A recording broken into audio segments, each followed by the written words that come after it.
పేర్ని నాని వైఎస్ఆర్సీపీలో కాసింత విషయ పరిజ్ఞానం ఉన్న నాయకుల్లో ఒకరు. బందర్ నుంచి ప్రాతినిధ్యం వహించిన ఈ నాయకుడు 2024 అసెంబ్లీ ఎన్నికల్లో పోటీకి దూరమయ్యారు. తన కుమారుడు పేర్ని కిట్టిని పోటీలో పెట్టి ఏదో రకంగా అసెంబ్లీకి పంపించాలని అనేక రకాలుగా ప్రయత్నం చేశారు. అయితే కిట్టు ఓటమితో కాసింత కంగు తిన్నట్టు కనిపించినటువంటి పేర్ని నానికి హఠాత్తుగా రేషన్ బియ్యం మాయం చేశారనేటువంటి కేసు తీవ్రమైనటువంటి ఇబ్బందులు పాల్చేసింది. ఆ కేసు కారణంగా ఆయన కొంతకాలం పాటు తెరమరుగు కావాల్సి వచ్చింది. పదే పదే మీడియా ముందుకు వచ్చి ప్రెస్ మీట్లలో సెటైర్లతో ప్రత్యర్థి పార్టీల మీద దాడి చేసే పేర్ని నాని కాసింత మౌనం పాటించాల్సి వచ్చింది. అనేక విషయాల్లో వెంటనే స్పందించేటువంటి పేర్ని నాని అందుకు భిన్నంగా సాగాల్సి వచ్చింది. చివరకు రేషన్ బియ్యం మాయం చేశారనేటువంటి అభియోగాలతో ఆయన మీద నమోదైనటువంటి కేసులో ఆయనకు ముందస్తు బెయిల్ దక్కింది. ముందస్తు బెయిల్ దక్కిన మరునాడే ఆయన మీడియా సమావేశం పెట్టి మరోసారి ముఖ్యమంత్రి చంద్రబాబు మీద సెటైర్లతో అనేక రూపాల్లో దాడి చేసేందుకు ప్రయత్నం చేశారు. ముఖ్యంగా ఉచిత బస్సు మీద విమర్శలు ఎక్కుపెడుతూ అదే సమయంలో వివేకానంద రెడ్డి కేసులో సాక్షుల మరణాల్ని రాజకీయంగా ఉపయోగించుకుంటున్నారు అనేటువంటి విషయం మీద ఆయన తీవ్రమైనటువంటి వ్యాఖ్యలు చేశారు. ఈనాడు పత్రికని చంద్రబాబుని టార్గెట్ చేసి ఘాటైనటువంటి విమర్శలకు దిగారు. ఇదొక ఆసక్తికరమైనటువంటి వ్యవహారం. గడిచిన 2-3 నెలలుగా దాదాపుగా మీడియాకు కానీ ఇతర సందర్భాల్లో స్పందించేందుకు కానీ దూరంగా ఉంటున్నటువంటి పేర్ని నాని ముందస్తు బెయిలు దక్కగానే మీడియా ముందుకు వచ్చినటువంటి తీరు ఆసక్తిగా కనిపిస్తుంది.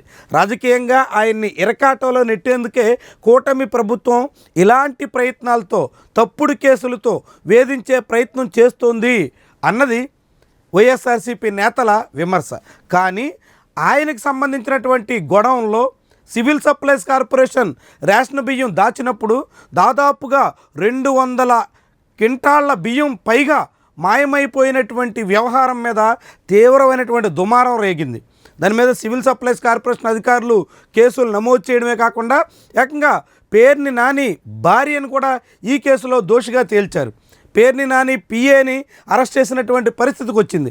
ఇలా అనేక రకాలుగా ఈ కేసు మలుపులు తిరిగి చివరకు పేర్ని నాని మెడకు కూడా చుట్టుకుంటుందా అనేటువంటి సందేహాలు వ్యక్తమయ్యాయి. కానీ చివరకు ఆయన అరెస్టు నుంచి తప్పించుకుంటూ హైకోర్టు ఆదేశాలతో ముందస్తు బెయిల్తో బయటపడడంతో ఇప్పుడు ఆయన దర్జాగా మళ్ళీ ప్రభుత్వం మీద దాడి ఎక్కుపెట్టినట్టుగా కనిపిస్తుంది.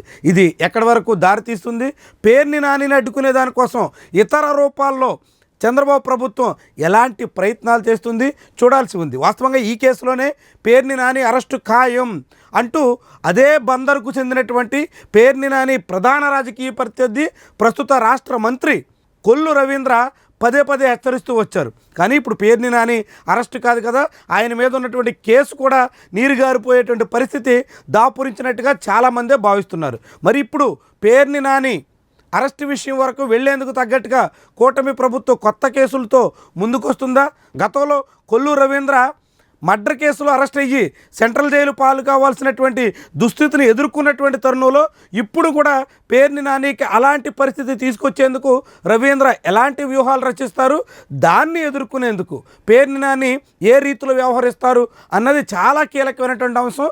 అది బందరు రాజకీయాల వరకే పరిమితం కాకుండా రాష్ట్ర రాజకీయాలను కూడా ప్రభావితం చేసేటువంటి విషయంగా మనం పరిగణించాల్సి ఉంటుంది.